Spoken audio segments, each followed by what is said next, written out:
War has arrived in Westeros. I must see the Queen.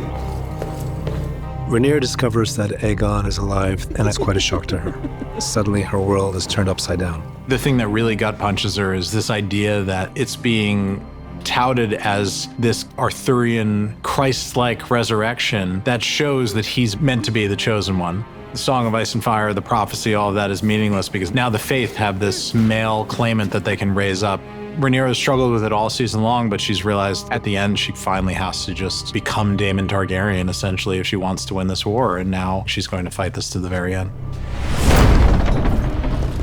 Killing the High Septon is insane. You know, she's killed the Pope. When she steps outside of the sept, she has to find the words to give to the people, and that's where you see her make her speech and lay out her vision for her reign. It's a total Darth Vader moment, and she looks quite fearsome. Rhaenyra has been really trying to shed the prison of femininity. Her arc this season is so much the search for legitimacy. This is about fascist imagery. This is about iconography. Nike! Kyrio Darlaros Ixan! Rhaenyra understands the threat that Mysaria is to her because Mysaria has become so close. She is a confidant, a lover, an advisor. Rhaenyra has chosen a path, and it's the path with Daemon. And there's no space for someone like Mysaria, who, in a way, is kind of like her moral compass.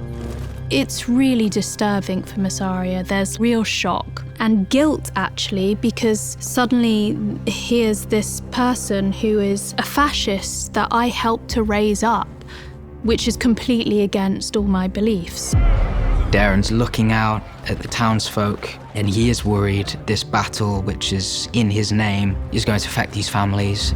That weighs on him quite a lot, and is what spurs him on to want to be a leader. He didn't want to be king. It's almost a responsibility because of the way Ormond's jeopardized these people's lives. Dragon! Daemon is a man who is made for the field, and he's been waiting for this moment the entire season. The interesting thing about Daemon is I don't think he cares if he's got 20,000 people or if he's got his dragon and his dog. As long as he's got a sword in his hand, he will fight to the death. It's what makes him feel alive in a way. Go now. And kill them. It's Daemon's Super Bowl. He gets to show up on Caraxes and win this war for Rhaenyra. Gwaine has realized that his cousin, Ormund, is mad. So he figures, I'll give them back the sea snake, and I will proposition them with an idea that, you know what, why don't we let Rhaenyra rule most of the realm and just let Prince Darren rule down here, just a little area, and be fine. Or you can just have a bloody battle, which is just pointless death. And guess which one Daemon chooses? That scene was about two opposing factions, not just Hightowers versus the Blacks, but war versus peace, and what that means for the realm. The next man to stall on this attack will be tied to the front of my fucking horse! One of the ways Ormond recruits Ulf is by appealing to the shame Ulf felt when Daemon struck him in the street in front of his fellow townsfolk. Ormond, in a fury, finds him and then does exactly what Daemon does, strikes him in the street in front of everyone, and yet again Ulf is shamed. Ormond doesn't know this, but he's just made the biggest mistake of his life.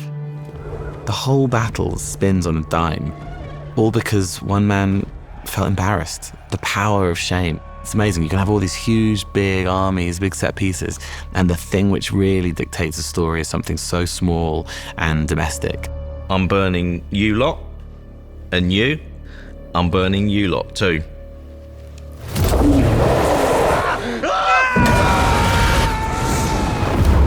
There's definitely no winner at the end of season 3. It's just death and destruction. It's hard to be anti-war without glorifying warfare because you have to show it. But what I hope the audience comes away with is not the swinging of swords, but the aftermath of the swinging of swords. We're entering into the end of days phase of the Dance of the Dragons. Armies really don't matter anymore. What's going to matter coming into this endgame is who's got a dragon and which dragon is on which side and fighting for whom.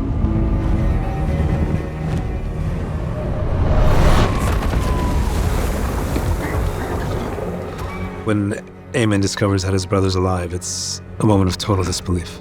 Because of everything that he's gone through in Harrenhal, he's changed, and he realizes that actually he's a pretty bad person. He's really let down by the fact that he's wet and pathetic. So it's like, pull your fucking shit together.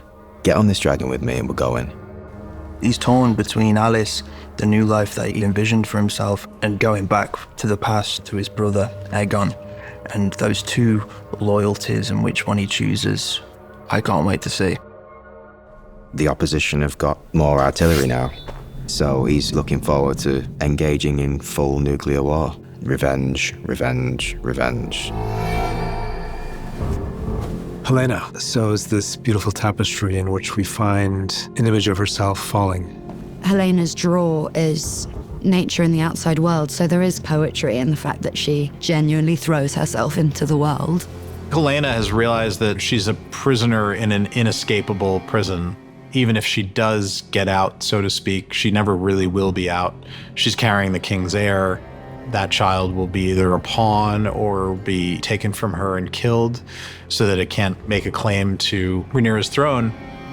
I don't think she knows fully that Helaena is dead, but I think it's just this huge pang of intuition. Something awful has just happened and something has severed and she doesn't know what.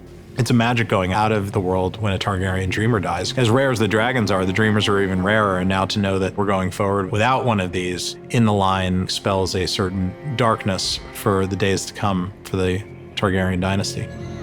At the end of episode 308, Rhaenyra is left sort of alone in her castle.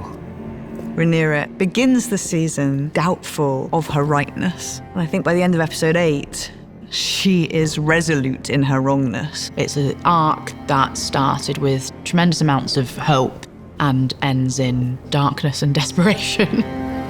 This is a giant crucible, and everybody comes out the end of it wizened a little bit harder, more corrupted, and we just love where we leave off at the end of the season, even though it's another bit of a cliffhanger, so to speak. It's a hook for the next season.